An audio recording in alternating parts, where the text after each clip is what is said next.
You are listening to Earn Your Stripes, presented by Cardinal Spirits.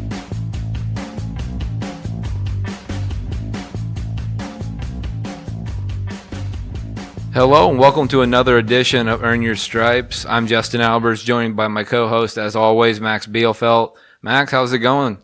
It's going great. Enjoying this Thursday. Christmas coming up pretty soon. Haven't gotten the snow here in Peoria yet, but I feel it coming. I can smell the Christmas spirit. Yeah, we apologize. This podcast is coming out a day late, but we think it's going to be well worth it for you, given the guest. You probably already know, reading the headline on the podcast episode, but Thomas Bryant, the former Indiana standout and current Los Angeles Laker, will join us later in the show. Again, apologize about the delay, but you know how it is. Scheduling conflicts, and Max and I both work full time. We're doing the best we can, but we think this is an episode you'll enjoy. We want to thank especially our presenting sponsor, Cardinal Spirits, who's been on board from the beginning. Are you visiting for an IU game? You need to definitely check out Cardinal Spirits for not just the distillery, but also an incredible food menu. It's not super fancy, not crazy expensive. It's just really great creative food using local seasonal ingredients. And you can take your spouse home a bottle of Cardinal Spirits, whether it be the Bramble, vodka, gin, if you're Max, whatever it might be, instead of another IU t-shirt that you already have millions of in your t-shirt drawer that you're ready to donate to Goodwill because you have too many. So shout out to Cardinal Spirits for jumping on board as the presenting sponsor.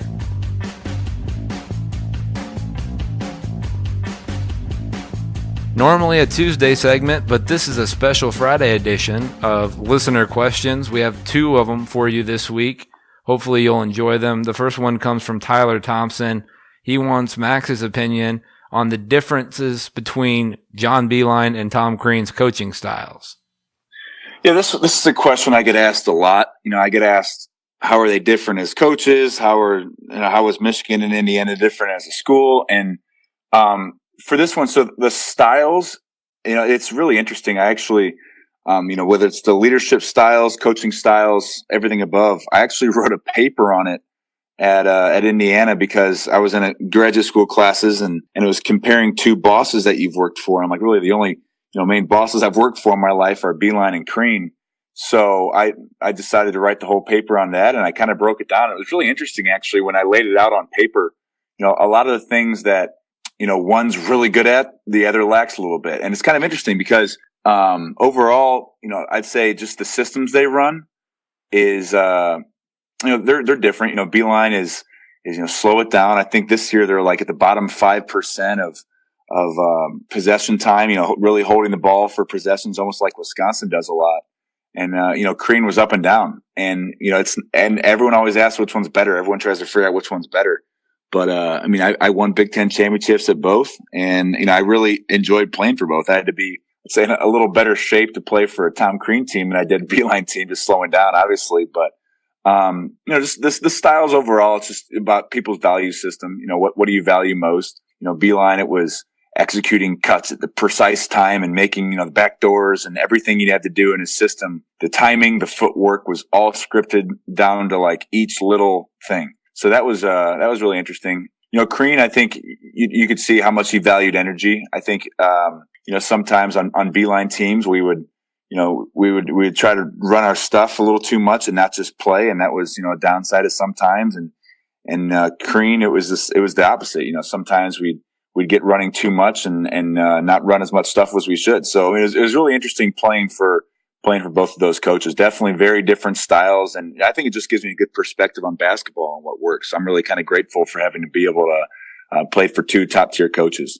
I'm definitely envious because those are not only two of the better basketball minds that came from the Big Ten during that era, but in all of college basketball and all of basketball. So you got to have the opportunity to learn and play under both. And like you mentioned, I think one of the first things you mentioned was what one coach was strong in, they may be lacking in, and vice versa.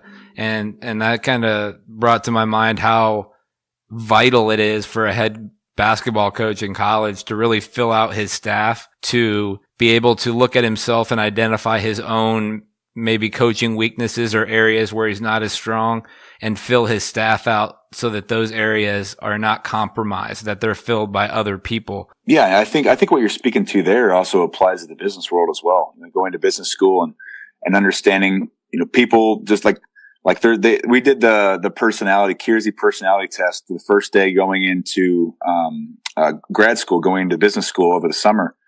And it really kind of lays out what your personality type is and shows your inherent character strengths and your inherent weaknesses.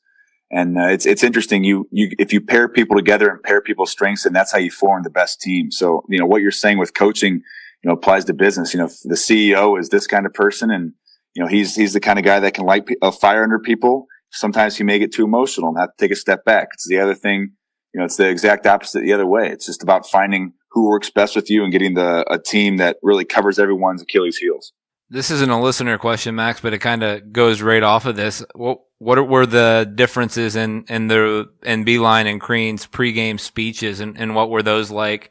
I guess compare, contrast their inspirational models or the way that they tried to motivate their teams.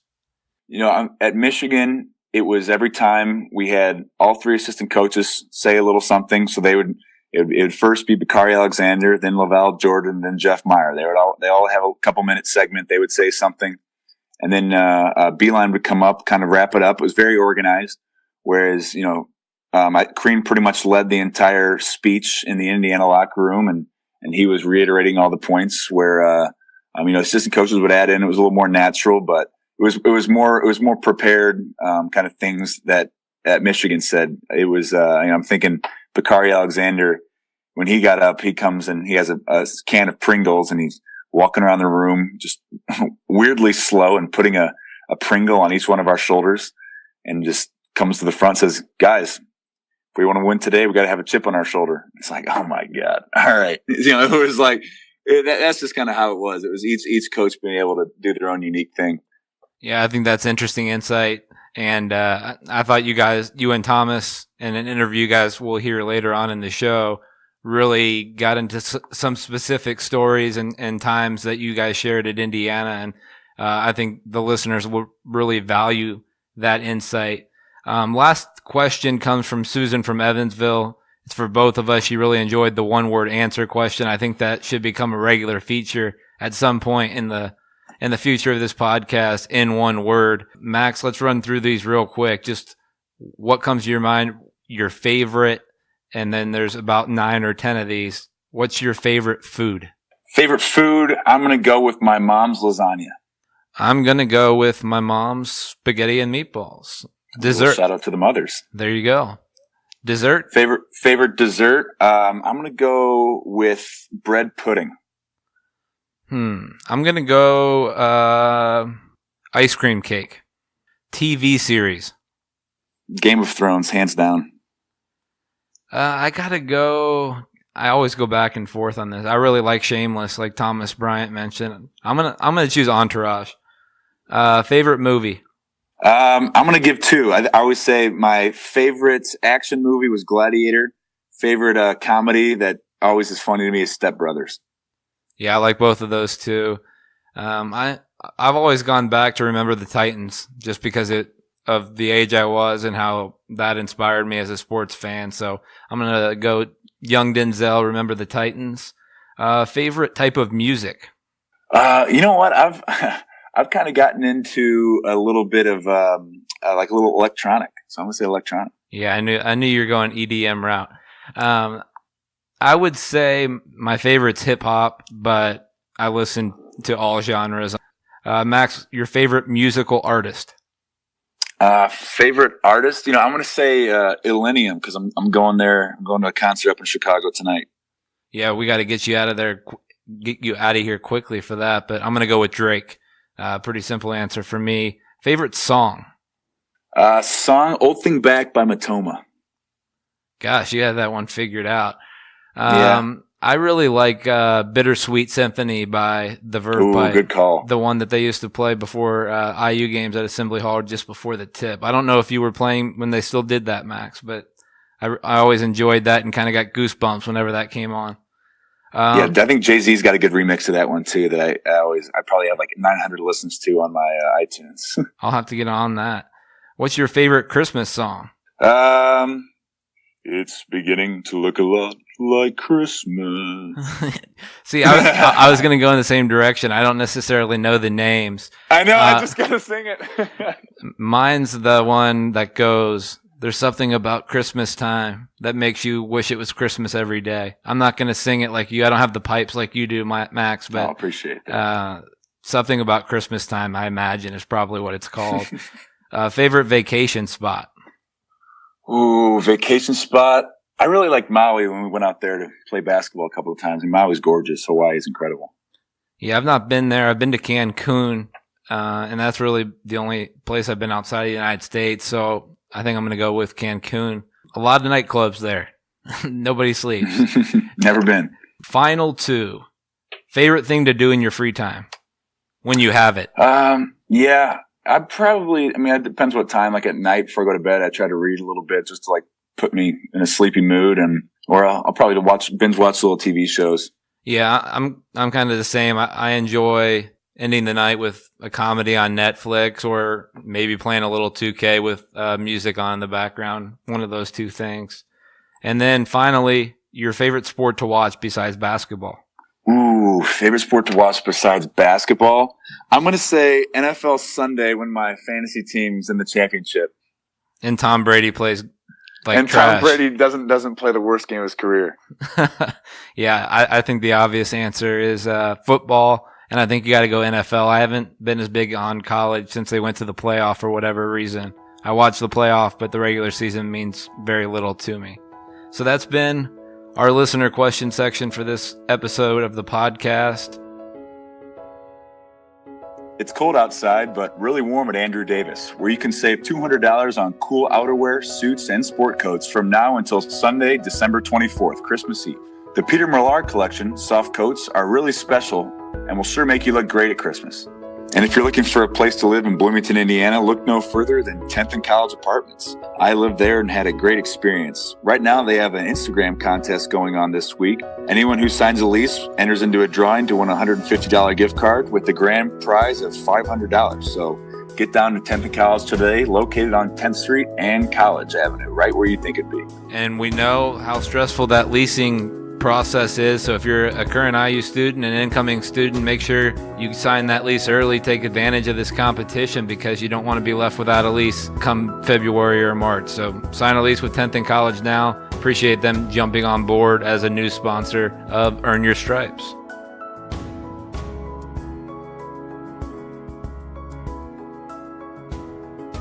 And we're here now with Thomas Bryant, one of the best big men I ever played against and with at the University of Indiana, Indiana University, I should say.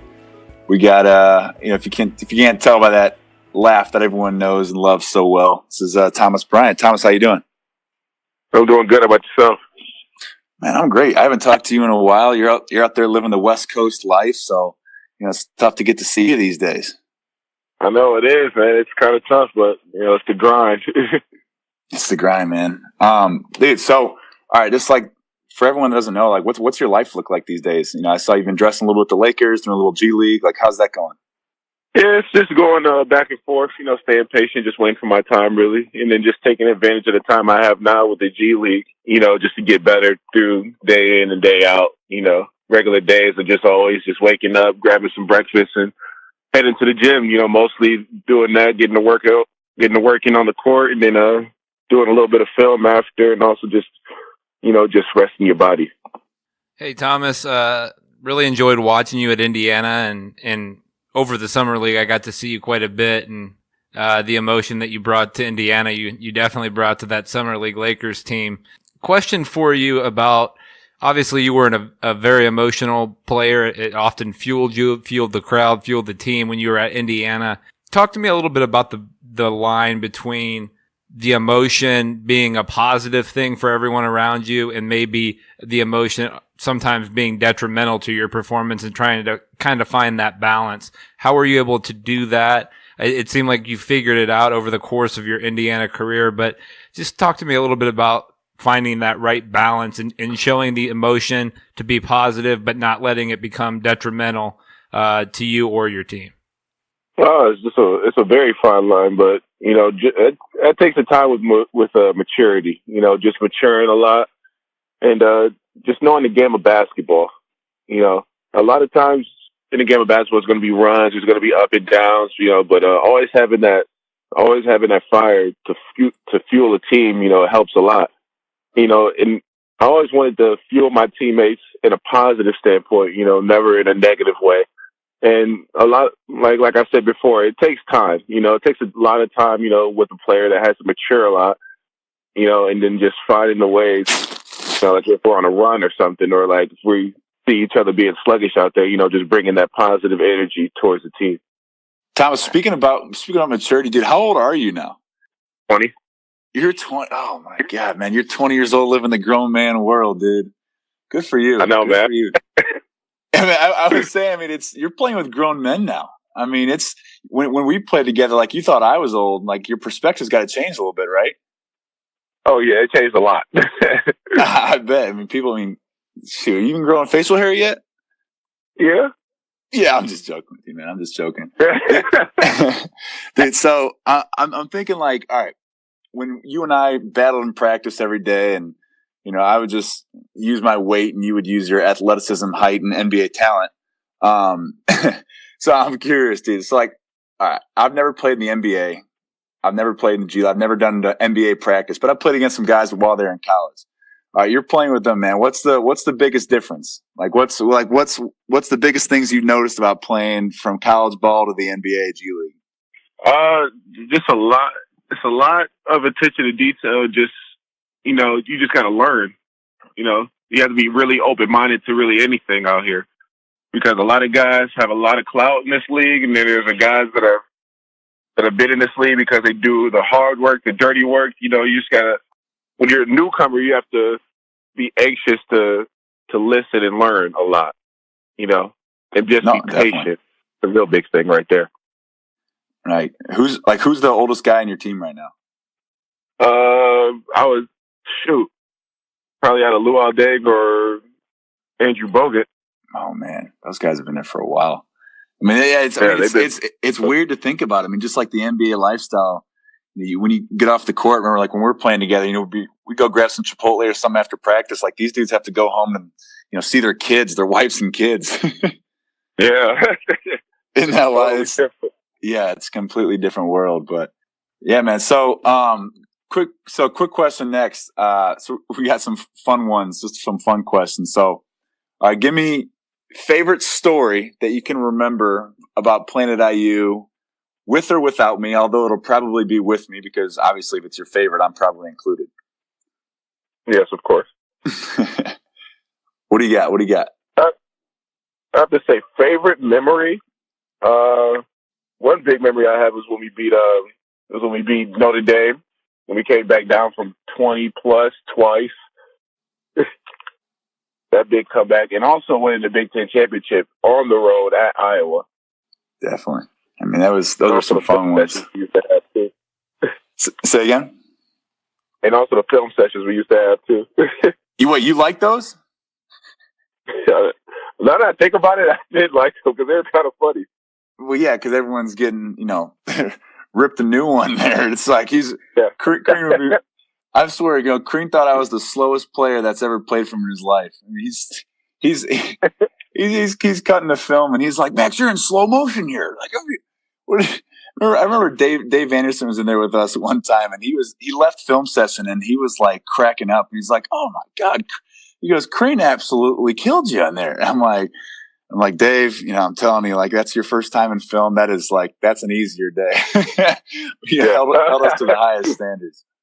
Thomas, Max kind of talked to you a little bit about the transition as far as how different it is basketball-wise from college to the NBA. But what's it like just living life? Max and I talked about it at some point, just the adjustment it takes when you go from college to whatever profession you go to, the adjustment from being in kind of in that bubble where you're comfortable and you kind of know what your next day looks like to having all these options and having to, make a living, provide for a family in the future. And it's just a whole different life. So take us through that, how you've been able to adjust to life outside of college and how long that took you to adjust to, or if you're probably still going through it. Oh yeah, it takes a while to adjust to it. I'm still going through it myself, but it's a cultural shock. But you have to realize that what you're doing right now is your actual job, and your maturity has to go up even more. Because it's not just college anymore. It's a game that you love to do, but this is actually your job now. So you have to think about it from a different perspective on a grown up scale. Yeah, and you talked about a whole different life. I mean, it's Los Angeles too, a team that's on the rise and kind of in transition. And so I imagine for you, it's got to be kind of difficult. You don't know how long you're going to be there.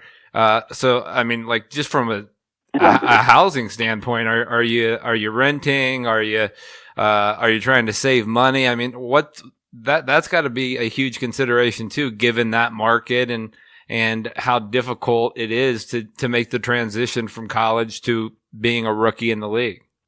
Well, yeah, I am saving most of the money that I have because everything out here is expensive. But I am saving. I am renting an apartment though right now. Hey, TV, real quick question for you. I'm just sitting here to listen to you answer these and thinking about playing with you. So we were talking when Tom Crean came on this podcast, and we were just talking for a while. We were talking about everything from to the kind of culture you want to have on a team to what makes a good leader.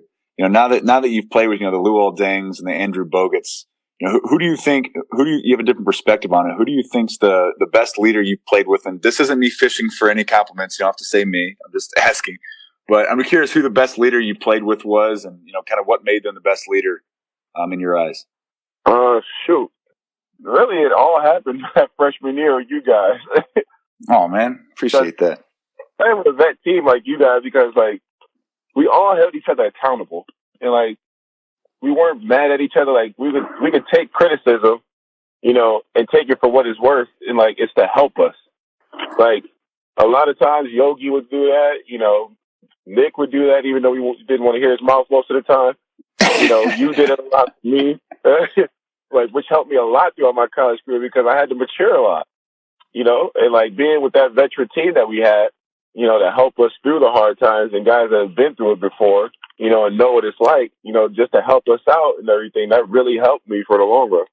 Yeah, no, for sure. I mean, just, I remember when I was a freshman, man, I literally was just like you, deer in the headlights, in high school, my post defense was just wait for them to shoot it, jump as high as I could, and try to block it. You know what I mean? Because I could do that. Yeah. Then I got to college, and it's wait a second, I'm small, so I had to figure out all the techniques I could do. When to push them, when not to push them. So I really tried to help you out there. That's funny though. So you still talk to a lot of the guys on the team who you still keep in touch with? Yeah, I still keep in touch. The ones that I keep in touch with mostly are just Juwan and OG though. I talk to them on a consistent basis, almost every freaking day with OG annoying self. Yeah, no, speaking of OG being annoying, okay, what's up with this thing where OG comes in your apartment and takes all your shoes and starts throwing them across the room? He's been doing that ever since freshman year, man. I hate it every time. He does it every time he comes to visit me. I sit here on my Snapchat actually laughing out loud because, while you guys are freshmen, I'm watching this. OG's he's a clown, obviously. I'm just he really just walks into your room and just starts chucking your shoes and you're yelling at him. And as soon as I saw he was out in LA and he did the exact same thing, I was actually crying in my seat laughing so hard. Yeah, man. It's just some things never change. Dude, all right, so a lot of people ask me this, how do you describe OG? Because everyone's he's so shy, he doesn't do any of the media stuff. I'm he is not, he's the kind of guy that comes in your room and just throws your shoes. Yeah. The thing about it, yeah, go ahead. It's you gotta get to know OG. Once you know OG and you're friends with him, he'll open up to you. But if you don't know him, he's not gonna be open up to you. So I guess you could say he's shy or something, but he's not shy once you know him. Yeah, I know. We're gonna try to get him on this podcast here soon. I'm like, all right, I know him, but it's also like a podcast. And I'm like, all right, if I really get, 1 to 2 word answers, I mean, this is going to be a quick 3 minute conversation and be like, well, that was OG, folks. Yeah. So I'm hoping, he'll say a couple things. You'll see. What's it been like, Thomas, to see OG now in the starting lineup for Toronto and kind of be inspired by each other's success and pushing each other, and also with what you saw from Yogi both last year and this year and the success he's been able to create for himself in Dallas? I mean, how much does that inspire you, and how much do you feel like you guys kind of inspire and push one another through your success in the NBA? I think a lot of, we're all happy for each other. Yogi's been inspiring me and OG's been inspiring all of us. I've been inspiring the rest of all of us, and it just helps. It just builds confidence for each other just to see your friend from college or OG being roommates together. Seeing the success that he's having. It just makes you want to get more success as well, and just be so much happy for those guys because we know we've been through the process together. We know how it is, the hardships that we've been through, and just to see OG get the success that he's having right now just means a lot, And then Yogi with him last year, being down the G League, not being picked, but then coming in and taking advantage of the time he had, and look at him, being a starter for the Mavericks, and then also just contributing even more this year. It's inspiring to me, and then every time I watch him play, I got a big old smile on my face, and I'm screaming at the TV, talking about, yeah, OG, yeah, Yogi.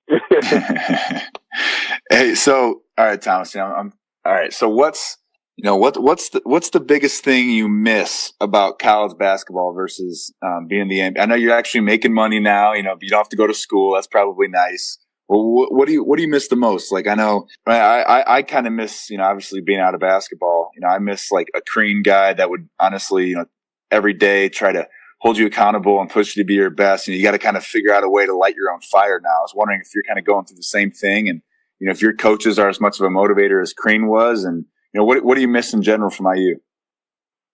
Yeah, there's a couple of things I miss from IU, especially the coaches with Creed and everything. The guy that was always there for you. And fight for you and just pushes you and motivates you each and every day, even when you're on your bad day.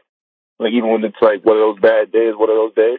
Here you have to motivate yourself. You have to keep that fire and find some fire, whichever way it might be, because this is your job now. Nobody's going to motivate you and say you got to do this and do that. You got to go out there and do it. And also just playing in Assembly Hall, when we were playing, top 10 teams, or when we were a top 10 team, just beating down everybody and just seeing everybody go crazy when we get on a run, or when we finally win the game and they start saying IU wins and the anthem going on, clapping, and it's just nothing like it.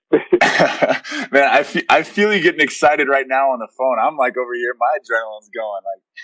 I'm ready to get on the court. Let's go play some one-on-one or something. But dude, all right. So be honest. You felt Assembly Hall at its best, and the adrenaline that kicks in, the excitement, and yeah, you're punching holes through walls and everything. You're obviously a lot more extroverted than I am. But so all right. So question for you: what's the most excited you've ever been that you can remember? I know you probably just black out when you get so excited that I don't know, you don't know what your body does. But what's probably the most excited you've been in a basketball moment? I'm not talking about your personal relationship excitement. I'm talking about basketball. Oh, man. Basketball. There's a lot of times where I've been excited. Yeah, I know. Can you think of one that's the most? One time where you just absolutely, you had fire through your head. I mean, I can think of a couple that you've had. I mean, I'd say for me, one that I think that stands out is we were playing Purdue at home, and I had just made the most wild hook shot on AJ Hammonds. You remember this? And I watched it back, and even the announcers were like, "Oh my God, how do you make that?" And I run down to go play defense, and AJ Hammonds is just running like a big lug, yeah. And I take that charge. Yeah. That was probably one of the most. I was pumped. That crowd was wild. you were really pumped. That was the most emotion I see out of you that whole year. I know, right? I try to keep it cool for the most part, but I leave that to you. Oh man! So, can you think of anything like one time, or I know you probably have like a tie for first. You know, you have a 10 out of 10. Oh man, I have to say when we beat Iowa for the Big Ten championship, I was hype off of that because nobody thought we were going to win that, especially since we already beat Iowa at home, and I knew they were coming for a vengeance. And I have to say that Purdue game because I hate Purdue. I hate Purdue with a passion, you know. And also when we beat North Carolina last year. Oh man, I was there for that one. I felt it too. That's probably the most pumped I've been in the stands ever. Yeah, that one felt so sweet to me. Yeah, I mean, dude, you know me, like I'm not one to talk ever, and I'm sitting like first or second row on the baseline, like yelling at Justin Jackson, like, "Yeah, Justin, we're not in Philly anymore. This is Assembly Hall. You don't know nothing about." I was feeling myself. I was having so much fun. What about the Kentucky game? That's the one that kind of stuck out in my mind. I don't remember. I don't remember you being overly emotional that game, but you were definitely dominant, and that had to have been an exciting locker room post game.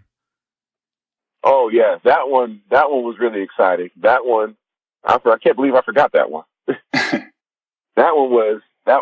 Oh man, I can't even remember that second half. I was hyped throughout that whole second half. What's your memories? What are your favorite memories from that game? Because it was such a epic game. I guess that term is used often, but Indiana fans love that game so much because the passion and the hate for Kentucky is so real. And you guys just stay poised, a young team. I think you were missing a guy for that game, and you guys just stuck with it and were able to win that game. Just what do you remember most from that game and the celebration afterward? Really, what I remember most was, you know, a lot of times when we got down. Like when we got down in the game, we got down on ourselves, and then we wouldn't pick each other up sometimes, but I remember in that game, like when we came back out from the locker room after halftime, you know, we all picked each other up and we knew that it was going to be a game of runs, you know, and we just had to like, you know, try and just weather the fire out, you know, and just keep grinding, you know, keep going with what's working. And luckily it helped in our favor. It went in our favor, you know, on the defensive end, because as soon as we played defense, everybody knew that we were a real big running team and getting out and going and transition threes, getting layups and dunks. And I just remember that. And then, you know, with me, myself, you know, I had a pretty good game, you know, for me, just stinking it up the first half and being able to like be mentally strong, you know, to pick myself up and have my teammates pick me up as well in the second half to have the big game like that. It just helped a lot with my confidence. And then like, you know, it felt good because, you know, Kentucky never really recruited me like that. And I always wanted that Kentucky off. And when we beat them, that, you know, I just felt like so sweet. You know, that was to me, that was probably the second best win right behind North Carolina. It's TV. I mentioned this on a previous podcast, but do you remember the free throws you shot at the end?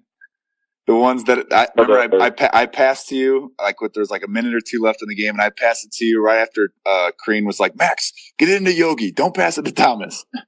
I know. I didn't want you to pass it to me. Well, okay. I was bringing this up. I was like, I basically, okay, you know, they were shading Yogi. Everyone knew Yogi was going to try to get the ball. And I'm like, man, I don't know if I can make that pass. And you were just so big and open. I was just like, all right, Tyler. I go to you. I'm like, all right, TB, like, you got these free throws, man. Like, I was trying to put any sort of confidence because if you went up that line and you went 0 for 2, I was about to get chewed out. Yeah, I know. Oh man, that was probably the biggest shot I've ever think that you've shot in your life for my sake, because I was actually able to, you know, keep my. Because I was nervous up there at that line. Yeah, you don't look nervous. Yeah, you look pretty nervous. I was nervous too, dude. I mean, honestly, the last couple minutes of that game, I feel like they went for hours. You know what I mean? Like that buzzer could not come soon enough. I know.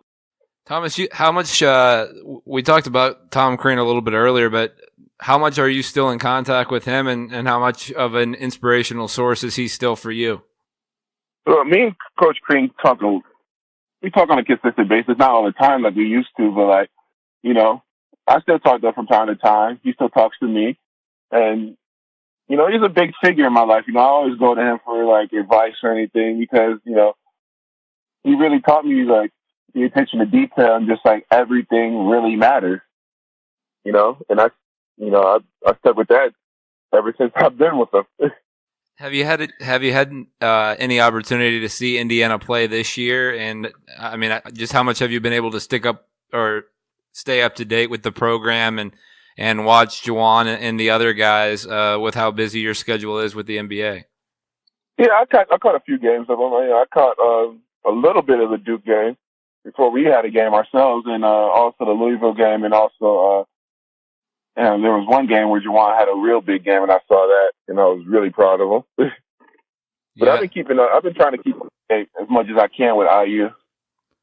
Yeah, Juwan's been playing well lately. I mean, especially he's kind of taking those shoes. Especially against Michigan, Max, your old school. Yeah. Did you watch that game at all, Thomas? No, I didn't watch that one. You didn't get that one.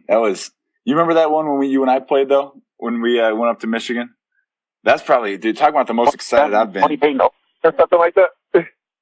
Yeah, 28-0 run. Yeah. That was wild. But, all right, Thomas, question about you. Let the people know something about you. Let's say if you could send everybody in the world one text, what would you say to them? I could send one text. You could send one text to everybody in the world. Let's let the people. What do you got? What are you going to say to them? What's the most important thing they should know? They wake up in the morning, get a text. Oh, it's Thomas Bryant. What do you say to him? Damn, that's hard. It's a tough. We can get back to that. No worries. I don't even put the pressure on you. Justin, what would you say? Justin, what would you say? Let's go, Justin. That may be one of the most difficult questions I've ever heard asked, Max, and to put Thomas on the spot like that with that kind of a question. One text to every person. Be the best version of yourself today, I guess would be what I would probably say. Okay. Thomas, what do you think Crean would say? Gotta get your left right. I think Crean's may be a paragraph and not really a text. Yeah, no kidding. I mean, you'd have to have a translator to get that in, like Africa or Asia or something. People wouldn't be able to do it on their own. Yeah, sorry, I didn't mean to hit you with the hardest question on the face of the planet. It's all right. I would probably say you're loved, or someone loves you. That's cool. I like that. Yeah, you got to think hard about it because it's when you're considering it's going to every single person, and that's how they're going to start their day. That's high stakes, right? Yeah, I know. It's no joke. Thomas, along these same lines of what Max was trying to get at, these will be a little easier for you. We had a listener send these that they wanted Max and I to answer to get to know us better, and they may be appropriate for you. So, very simple. What's your favorite? Let's start with Christmas song. Yeah, I have to say Jingle Bells or Jingle Bell Rock. Okay. Musical artist? I love Future. What's your favorite Future track? That's too hard right there, man. Future has multiple hits out here. That's very true. What about TV series? Anything you're watching right now? Oh, man, TV series. Let me start off with Shameless. Oh, I love Shameless, man. What I love is 90s cartoons. I love the old, the 2000 to 2009, or the 90s or mid 80s cartoons. I love those. I even love the original Scooby Doo that was made in the 1970s. You can't beat that kind of stuff. Last one for you. Favorite food? Maybe you've found a new one out in LA. I don't know. Favorite food? I have to say, you can't go wrong with a real good steak. Now you're speaking my language. What kind? Ribeye? Yep. Really? You think so? Hey, you lived in Indiana, man. We have all the Midwest corn and cows. That's what we do. You're saying LA has better steak than the Midwest? Oh man, they got this one restaurant that's a steakhouse that's really. That's cool. Appreciate you just calling in, catching up. It's good stuff. I hope to see you have the wildest success possible. Well, thank you, my man. Appreciate it. It was real good to catch up with you. I gotta ask you. We'll sign off on this, Thomas. I mean, I wonder what it's like to be around a guy and a personality like Lonzo Ball. What was it like to be around him in summer league? And some of the Lakers are full of young talent. I mean, what's it been like to be around guys like Brandon Ingram and Kyle Kuzma and Lonzo Ball and some of the talent with the Lakers? What's it been like to be around those guys, and how much better do you think you've gotten from being around those guys? We have a real great culture around us. A lot of young talent that wants to win and are willing to learn and everything. And it helps a lot when you have like real good players that are so young, but like compete out there with the vets. Like they've been here, it stores confidence in them and it stores confidence throughout the whole team, and like, people like the guys really want to win. They want to learn. They want to have like success in this league. They want to bring the Lakers back to success, and I take that to heart too, because whenever I play, whether I'm with the Lakers or I'm with the G League, in South Bay, I go out there and compete, because I want to win. All right, Thomas. Well, we really, like Max said, we really appreciate you taking the time to do this. Know you have a busy schedule. Wish you the best of luck. Hope you're with the Lakers as this season progresses, and hope to see the Lakers back in the playoffs. That'd be great for basketball, great for the NBA, I think. Yeah, me too. I appreciate it. Yeah, Thomas, hey, if you ever come back and you want to play a little one-on-one to get tougher in the post, hit me up. I got you, Matt. All right, buddy. Good talking. Thanks, Thomas. You too. No problem. That's all for today's episode of Earn Your Stripes. Special thanks to Thomas Bryant for being our guest, current Los Angeles Laker. Just knowing his work ethic and knowing his personality, I have no doubt he'll have success just like OG Anunoby's having in Toronto and Yogi Ferrell's having in Dallas, Victor Oladipo in Indiana. You could go down the line. I really believe Thomas is eventually going to have success in the NBA. May not be as immediate as some other guys, but we wish him the best of luck and really appreciated having him on, providing some insight. Him and Max going back and forth was really entertaining, even for me as a co-host, just to sit back and listen to them reminisce about their playing days together at Indiana and to hear Thomas talk about the things he misses most about Bloomington and about Indiana. I thought was really interesting, and I hope you enjoy it. Let us know what you think via social media, via an iTunes review, an email, however you want to do it. And remember to be part of our listener question section. All you have to do, send me an email, jmalbers@indiana.edu, DM Max or I. Max is at Max Bielfeldt on Twitter. I'm at Justin_Albers. You can tweet at us. There's many ways to get in touch with us if you have a question that you would like to hear answered on next Tuesday's episode of the show, which I don't want to give away the actual guest, but I promise he's very similar to Thomas in that he's in the NBA. He's an IU alum, and I think you're really going to enjoy hearing that conversation. So that's the tease for Tuesday. We apologize that this episode's coming out on Friday instead of Thursday. We had scheduling conflicts, and we're committed to trying to stay to that Tuesday, Thursday schedule as much as we can this week, just with Max and I's full-time jobs and the schedules and trying to work everything out. It didn't work out, but we hope that this Friday episode sends you into the weekend in an awesome way, hearing from a very positive former Hoosier, Thomas Bryant. So enjoy your weekend. Thank you for listening to another episode. Thank you to our sponsors, Cardinal Spirits, the presenting sponsor, 10th and College. Get in there and sign your leases now. Have the opportunity to win a $150 gift card. And our newest sponsor, Andrew Davis, a clothing line down here in Bloomington. Thanks to all three of those companies for jumping on board. If you would like to jump on board with a sponsorship deal, again, you know how to get in contact with us, jmalbers@indiana.edu. But that's it for us trying to sell any more sponsorships. I hope you enjoyed the show. If you did, subscribe and leave us a 5-star review on iTunes. Until Tuesday, this has been Earn Your Stripes. Enjoy your weekend.